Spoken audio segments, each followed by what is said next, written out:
Hello Pisces, Sun, Moon, Rising, and Venus signs. Kamusta kayo? Sana ba'y nasa mabuti kayong kalagayan. Welcome back po sa Star Tarot. Kung bago kayo rito, welcome din po kayo. Thank you for your support. I truly appreciate it. God bless you. Pisces, pauna mensahe ninyo. We have triumph over troubles and obstacles. Napakaganda. Tagumpay, no? Ang naghihintay sa inyo sa ngayon. Yung mga kaguluhan sa buhay, mga pag-aaway, mga hindi pagkakaintindihan, mga kung ano man ang mga sagabal sa buhay ninyo, mapagtatagumpayan mo yan. You are going to overcome that. You're going to overcome that, and you are going to move forward, no? With your life, no? Na masaya, magaan ang pakiramdam. So, what else? We have goldfish, increase in material wealth or spiritual growth. Beautiful. Pisces, no? Magkakaroon kayo ng karagdagang kaperahan. Magkakaroon kayo ng karagdagang kayamanan, no? So, this is really, really beautiful. What else? We have pineapple, reconciliation, merong pagbabate, no, na mangyayari. Magkakaayos kayo, magkakabati kayo. Kaya this is really, really beautiful. So, what else? We have angel, ayan, spiritual guidance, no? Protection from harm. Ayan. So, this is really beautiful, Pisces. Siguro, ano kayo, madasalin, no? Maybe you are always calling on your guardian angels. Maybe you're always having a conversation in prayer sa inyong mga guardian angels. Kaya, ayan sila, lagi sila nandyan, 'di ba? Binabantayan ka, ginagabayan ka. Kaya wala kang dapat na ipag-alala, no? Wala kang dapat na, you don't have to worry about anything. Okay? Kasi protektado ka, ginagabayan ka.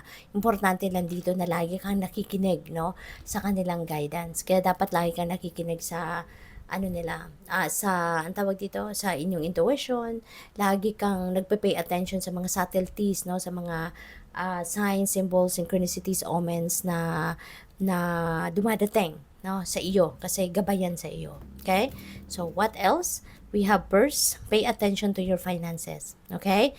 Pay attention to your finances kasi maaari, no, Pisces, na ang iba sa inyo baka meron kayong tendency na mag-overspend, baka may tendency kayo na yung impulsive buying, 'di ba? Yung mga ganong klase.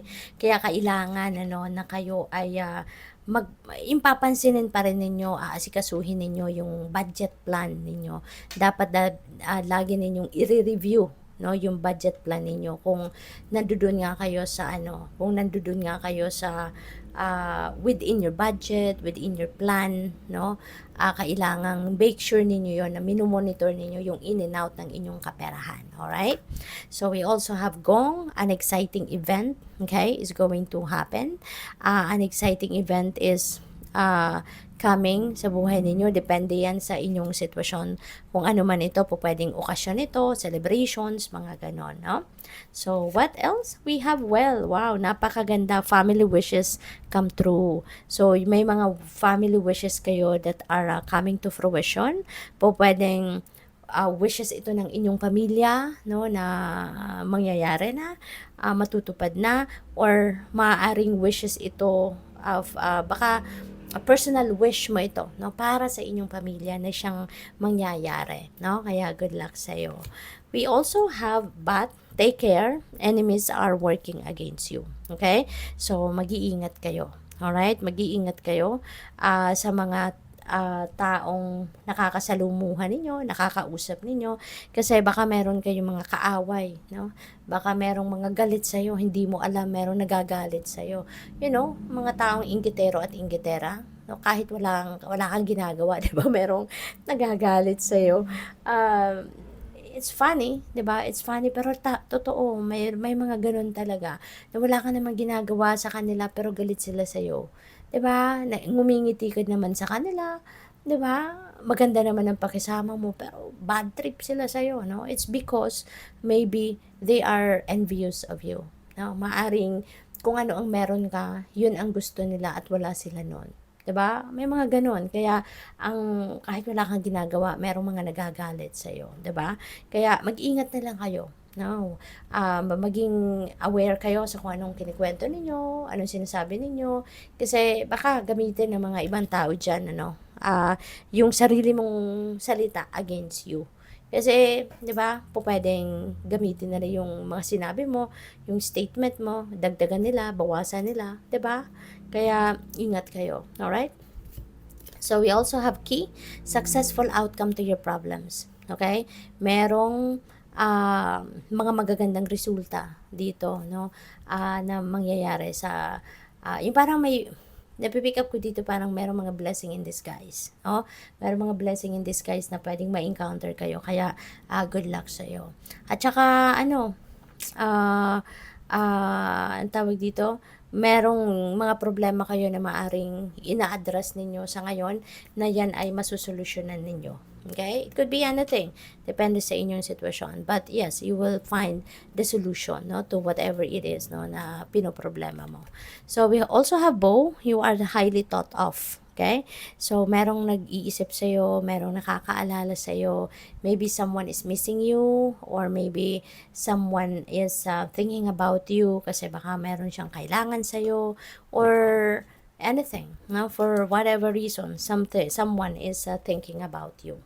So, we also have Lily, spiritual love. Napakaganda naman ito.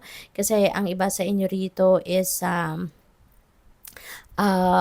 magpapakita ng suporta sa'yo, concern sa'yo, pagmamahal sa'yo, 'di ba? Someone is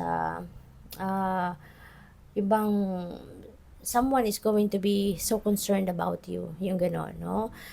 Sa ngayon. At hindi lang yan, no? Maybe siguro mararamdaman din ninyo yung pagmamahal ng Panginoon sa'yo, pagmamahal ng mga angels mo sa'yo. Maybe you are blessed, diba? Maybe there are so many different blessings coming your way sa ngayon at talagang maa-appreciate mo yon na maari kasi na those are answered prayers. Diba? Baka maaaring kasagutan itong mga mangyayaring ito, kasagutan ito sa inyong mga dasal. No? Kaya good luck sa iyo. So, what else? We have fire, strong emotion, passionate love or hate.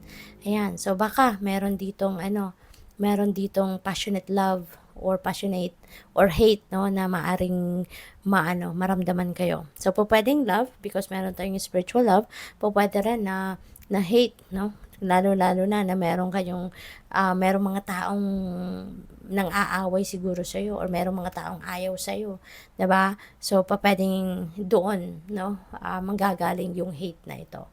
So good luck. Thank you for watching. Love and light. Namaste.